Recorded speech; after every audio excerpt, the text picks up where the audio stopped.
चलिए उसके बाद हम स्टार्ट करते हैं ट्रांजिटिव। ट्रांजिटिव रिलेशन जो है ये, इसको समझने के लिए अगर हम वैसे रिलेशंस में, चलो हम जाते हैं ट्रांजिटिव रिलेशन का मतलब क्या है। अगर ए बी के साथ रिलेशन में है, बी सी के साथ रिलेशन में है, तो ए भी सी के साथ रिलेशन में है।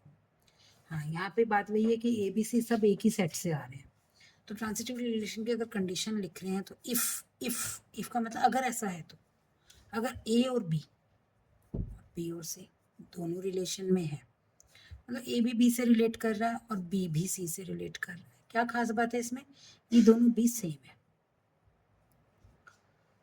अगर ए बी के साथ रिलेट कर रहा है और बी सी के साथ रिलेट कर रहा है, तो हमें पता चलता है कि ए सी के साथ भी रिलेट करेगा।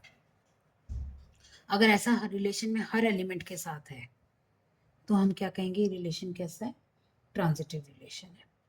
जैसे इसका बहुत छोटा सा एग्जांपल हम लेते हैं। मान लो मैं आपको कहूँ कि पैरेलल लाइंस का सेट है, मान लो, ठीक है, लाइंस का सेट है, मतलब पैरेलल लाइंस का नहीं, लाइंस का सेट है। यहाँ भी कुछ लाइंस हैं, ऐसे ऐसे, कहीं पर भी ऐसे लाइंस, मतलब ये पूरी लाइंस है, कहीं बहुत सारी लाइंस हैं, अलग अलग डायरेक्शन से आ रही हैं लाइंस, ठीक है, ऐसे बहुत सारी लाइंस का सेट है। वही सेम सेट यहाँ भी होगा आपके पास, ऐसे ही होगा ये भी सेट, ठीक है। अब हम क्या कह रहे हैं कि दो लाइन से आपस में रिलेट कर रही हैं, यानी एक लाइन यहाँ से लेनी है, एक लाइन यहाँ से लेनी है दोनों लाइन सेम। मतलब अगर यहाँ पे नाम रखा L1 L2 L3, हमने ऐसे नाम रख दिया, बहुत सारी लाइंस का नाम रख देते हैं, चलो यहाँ पे L7, तो यहाँ पे भी इन्हीं लाइंस का सेम ही नाम होगा क्योंकि दोनों सेम सेट है, L1 L2 L3 L4 L5 L6, मान लो ऐसे ही है। हमने कहा दो लाइंस आपस में रिलेट करेंगे अगर वो एक दूसरे के साथ पैरेलल है। तो पैरेलल में अगर ये वाली लाइन आप ले रहे हैं, ये वाली लाइन, तो ये वाली लाइन इसके साथ थोड़ा ना रिलेट करेगी, तो ना पैरेलल थोड़ी ना है, कहीं ना कहीं जाके इंटरसेक्ट करेंगे, ठीक है।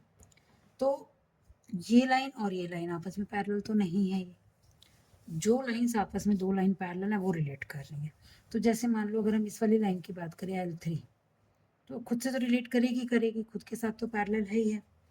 11वीं क्लास में आप सीख चुके हैं कि अगर दो लाइंस का स्लोप सेम है तो वो पैरेलल है, तो खुद का तो दोनों का लाइंस का स्लोप सेम होगा, तो L3 से तो पैरेलल है ही है। और L3 साथ में किसके साथ पैरेलल है, L4 के साथ भी पैरेलल है। आप यहाँ भी देख सकते हो, यहाँ भी देख सकते हो, एक ही बात है, L3 L4 के साथ पैरेलल है। तो अगर L3 L4 के साथ पैरेलल है और मान लो L4 और किसी लाइन के साथ पैरेलल होता है, L10 है यहाँ, मान लो ऐसे एक और लाइन लगा लेते हैं ताकि अच्छे से समझ आए। L3 L4 के साथ पैरेलल है, L4 L10 के साथ पैरेलल है, तो L3 और L10 भी तो पैरेलल ही होंगे आपस में।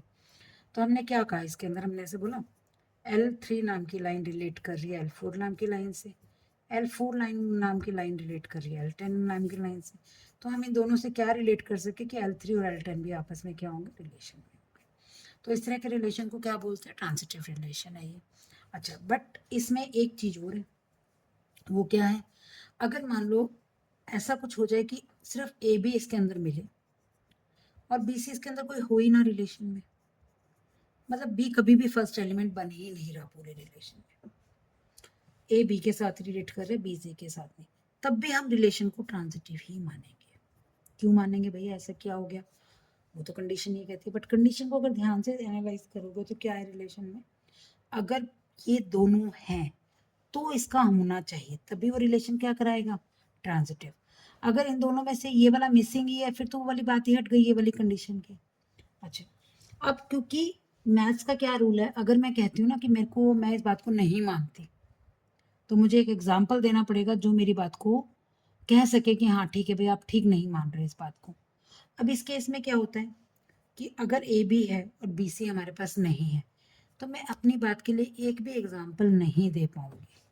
और अगर मैं एग्जाम्पल नहीं दे पा रही तो मैथ में डिसप्रूविंग नहीं होती किसी स्टेटमेंट की। डिसप्रूविंग का मतलब होता है कि अगर कोई स्टेटमेंट है, अगर हम कह रहे हैं वो ठीक नहीं है, तो हम उसको बोलते हैं डिसप्रूविंग। और डिसप्रूविंग हमेशा एक एग्जाम्पल से होती है। जैसे मान लो कोई भी बात हम कहेंगे, हम कहेंगे कि जैसे एक जनरल स्टेटमेंट भी अगर मैं दूंगी, जो बच्चा नहीं पढ़ेगा उसके नंबर अच्छे नहीं आएंगे, तो इस स्टेटमेंट में मुझे एग्जाम्पल दूंगी, जैसे ये बच्चा नहीं पढ़ा, इसके नंबर नहीं आए, तो ये मेरी स्टेटमेंट का जो एग्जाम्पल देने वाला है। तो मैथ्स में इस तरह के एग्जाम्पल जब हम देते हैं तो हम कहते हैं स्टेटमेंट को हमने अपनी बात को ठीक प्रूव कर दिया, तो या इसको कहते हैं डिसप्रूविंग।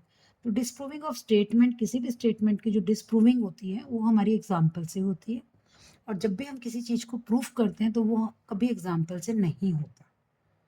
ठीक है, कभी भी एग्जाम्पल से हम ये नहीं कह सकते कि हाँ ये चीज़ प्रूव हो गई, वो तो हो सकता है उस पर्टिकुलर एग्जाम्पल के लिए ही हो सिर्फ।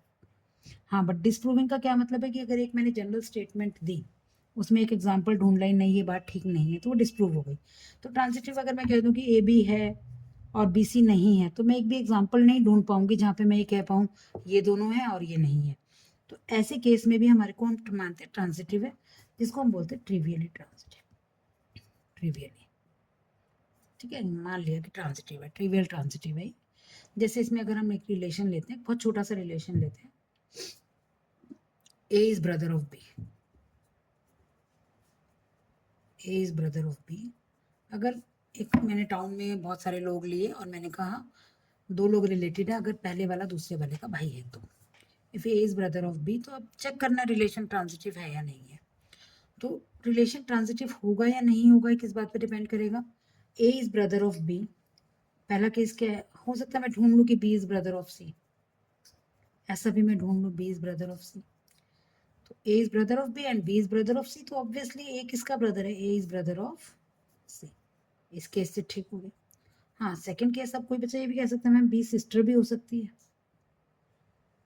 बी तो सिस्टर भी हो सकती है। तो अगर बी सिस्टर है, A is brother of B मतलब B can be sister of A, तो इन दैट केस अगर बी सिस्टर है तो there is no B C, तो नहीं बी ब्रदर बन सकता ना कभी भी सी का, तो ये वाला पेयर एग्जिस्ट नहीं करेगा। तो ये भी इसको क्या कहेगा, हाँ ये भी ट्रांजिटिव है। दो केसेस ने इसको ट्रांजिटिव कह दिया है। ठीक है, इस केस से भी ट्रांजिटिव है, इससे भी ट्रांजिटिव है। फिर भी एक केस बचता है जहाँ पे ट्रांजिटिव नहीं है, एक केस बचता है जहाँ पे ट्रांजिटिव नहीं है। वो क्या केस है, A is brother of B and B is also brother of A, A is brother of B and B is brother of A. दोनों ठीक बात है, अगर दोनों भाई हैं तो ए बी का भाई है और बी ए का भाई है। तो हमने क्या कहा, ए बी एंड बी ए दोनों रिलेशन में है, ए बी भी है, बी ए भी रिलेशन में है। तो इसका मतलब ए को ए के साथ रिलेट होना चाहिए, बट ए तो रिलेशन में नहीं है। क्यों नहीं है, क्या ए खुद का भाई हो जाएगा, ए इज ब्रदर ऑफ ए तो नहीं है ना इसके अंदर, तो ये नॉट ट्रांजिटिव है। इन दोनों से इसको कोई प्रॉब्लम नहीं है। फिर भी मैंने एक ऐसा एग्जाम्पल ढूंढा, एक ऐसा एग्जाम्पल ढूंढा जिस घर में दो बच्चे हैं, दोनों भाई हैं, A is brother of B, B is brother of A. तो रिलेशन के अकॉर्डिंग क्या है, ए और सी सेम हो सकते हैं, इस पर कोई कंडीशन नहीं है, ये दोनों सेम होने चाहिए बस बी वाले।